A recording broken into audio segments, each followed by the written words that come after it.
오늘의 발표자는요, 최은정 대표님이십니다. 문제가 생긴 뒤의 대응보다 문제가 생기지 않게 만드는 전략이 더 중요한 시대입니다.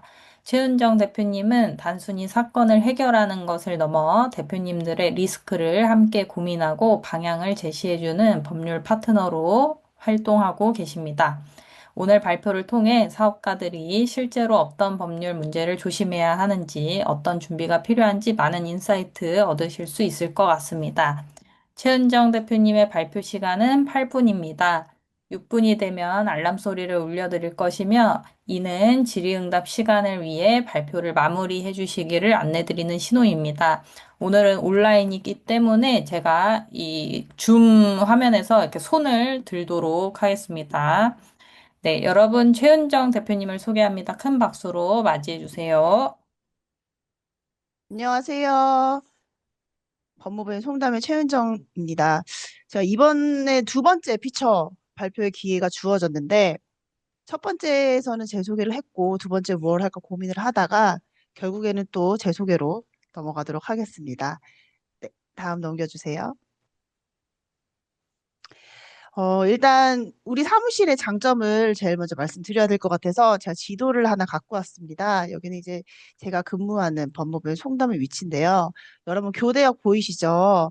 다들 교대역이나 서초역에서 법원을 가기 위해서 내리실 텐데 교대역 11번 출구에서 내리셔서 법원을 가시려면 쭉 가시면 11번 출구에 쭉 올라오면 법원 송담이 있고 우리 그 법원 송담을 지나치지 않으면 법원에 들어가실 수가 없어요. 그래서 꼭 우리 펌을 지나가야 된다. 그래서 혹시나 법원에 가실 일이 있는 대표님이나 혹시 법원 근처에서 나 지금 변호사 상담하러 왔다. 혹시 이 서초동에 괜찮은 법무법인 없느냐 하면은 법무법 송담을 얘기해 주시면 법원 바로 앞에 있다. 문 옆에 있다. 진짜 저희 그 법인이 바로 문 앞에 있거든요.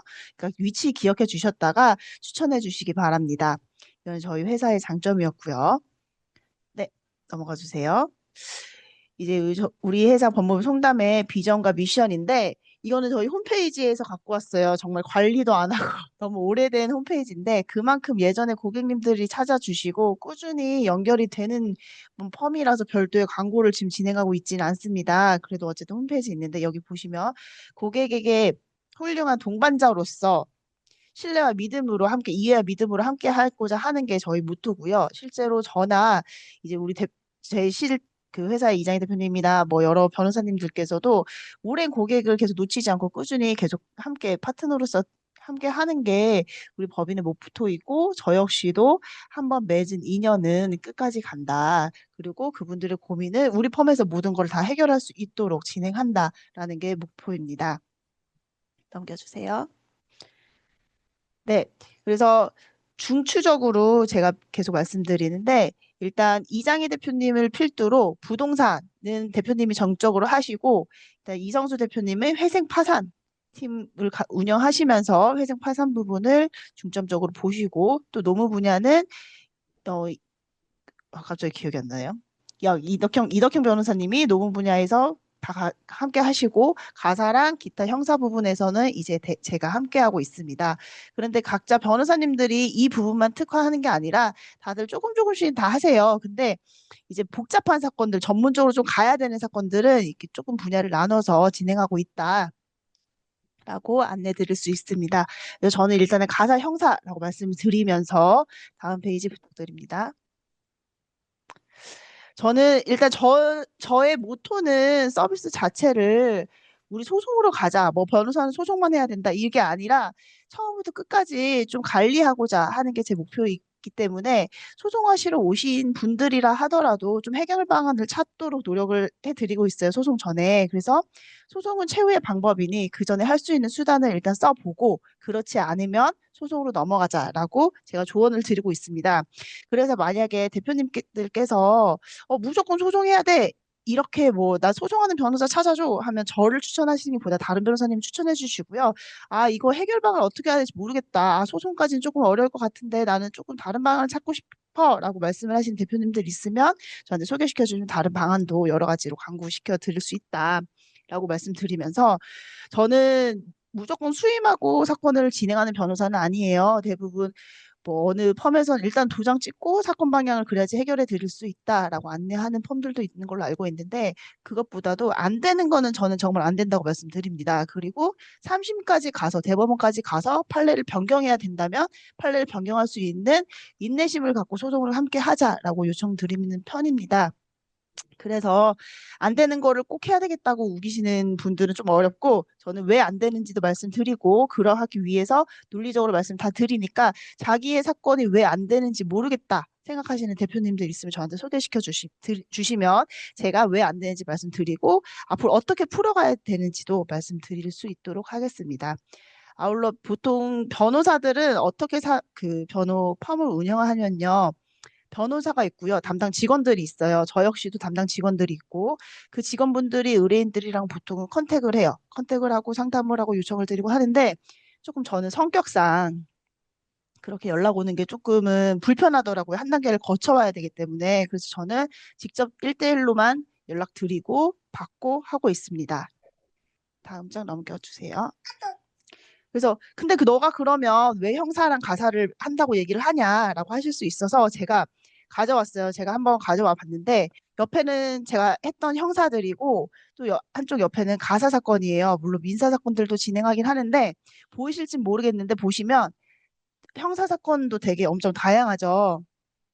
형사는 일단 아직은 전자로 되기는 조금 어렵고 저자소송이 들어와 있긴 하지만 좀 일부분만 들어왔어서 이렇게 엑셀로 저희 따로 표시를 하는데 이건 일부분이거든요. 제가 했던 뭐 공직방이나 사기나 살인미수나 스토킹이나 마약이나 제가 정말 다양하게 다뤄봤어요. 근데 여러분께서 어떤 변호사들 만나면 이런 분들이 있어요. 뭐 마약 전담 변호사, 뭐 무슨 전담 변호사.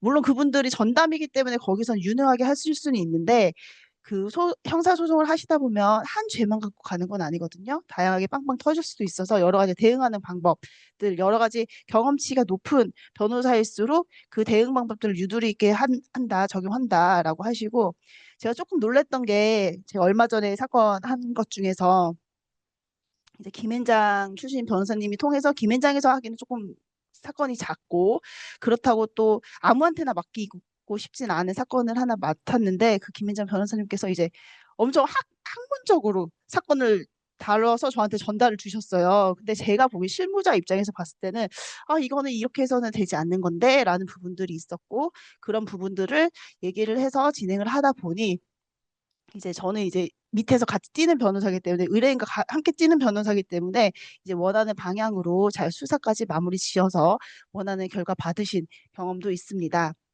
그리고 형사는 이렇게 말씀드릴 수 있고 가사 같은 경우는 제가 이거를 좀 사건을 골고루 보여드리려고 짜서 붙였는데 가사는 이제 후견 사건부터 가사 조종, 그리고 비송 사건, 그리고 신청 사건, 그리고 일반 이혼 사건 등등 여러 가지를 제가 다루고 있어요. 가사도 이제 이혼 전문 변호사님이라 해서 이혼의 사건만 다루시는 분들이 있는데 솔직히 말씀드리면 이혼이 이혼으로 끝나는 게 아니라 양육도 있고 재산 분할도 해야 되고 거기에 이제 나중에 상속이나 기타 여러 가지 방향들이 갑자기 발생하는 경우들이 있거든요, 종종. 그래서 이렇게 다양하게 사건을 가사만 하더라도 다룰 수가 있다. 라고 염두에 두면서 저의 장점은 여러 가지 방법에서 어느 순간 불이익가 나타나도 그 부분에 다 커버가 가능하다라고 말씀드리면서 다음 페이지 부탁드립니다. 그래서 저는요, 리퍼를 요청드리는 게 뭐냐면 어떤 대표님께서 나 경찰서에서 연락받았는데 라고 하면 야, 그럼 상담 한번 받아봐. 야, 요즘 내가 우리 아들 때문에 좀 고민이 있어. 혹은 뭐 내가 남편 때문에 고민이 있어. 라는 가사에 대해서 조금의 고민이라 있으면 야, 그러면 뭐 소송할 건 아니지만 한번 상담 한번 받아봐.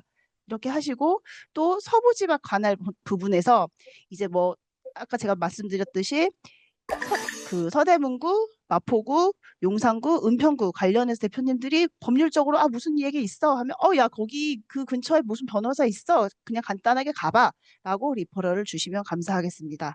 다만 여기 적진 않았는데 솔직히 말씀드리면 저는 노무 사건에 대해서는 상담조차 드리고 있지 않아요. 노무 사건은 김용 대표님한테 요청드리면 될 것 같고 기타 뭐 다른 간단한 사건 같은 거나 행정 사건 같은 거나 이런 부분들 간단한 사건들 말씀 주셔도 다 얘기 드릴 수 있으니까 편안하게 리퍼럴 주시면 됩니다.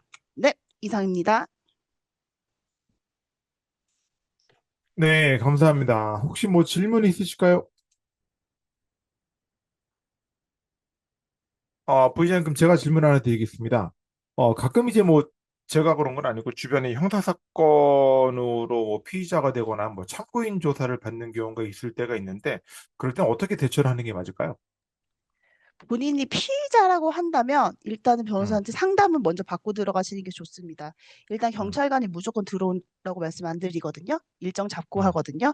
그러면 음. 제가 그러면 변호사님이랑 한번 상의해보고 다시 전화 드리겠습니다 하고 전화 끊으시고 저한테 연결을 바로 시켜주시면 제가 이제 사건 죄명이나 내용이나 이런 부분 듣고 이제 변호사를 선임해야 되는 건이면 선임해서 같이 들어가라고 드리고 선임하지 않고 이제 법률 단계에서 소송 단계에서 진행하셔도 됩니다 하면 그때 다시 연락 주세요라고 말씀드리기도 합니다. 알겠습니다. 혹시 뭐 다른 분 질문 더 있으실까요? 있으신 질문? 저도 예. 원초적인 그냥 질문인데, 여러 죄목으로 고소가 가능하다고 하셨는데, 그러면 각 죄목마다 변호사 수임비가 발생되는 건가요? 어, 변호사 수임비는 사건의 난이도에 따라서 조금 달라지는데요. 죄명이 많으면 사건의 난이도도 올라가요. 그거는 맞는데, 근데 엄밀히 말해서 사기죄랑 사문서 위조죄랑 같이 묶여 있는데 그거 갖고 소송 비용을 올리진 않습니다. 네. 예. 혹시 뭐 다 질문 더 있으실까요? 예. 여기서 피처 발표를 마치도록 하겠습니다.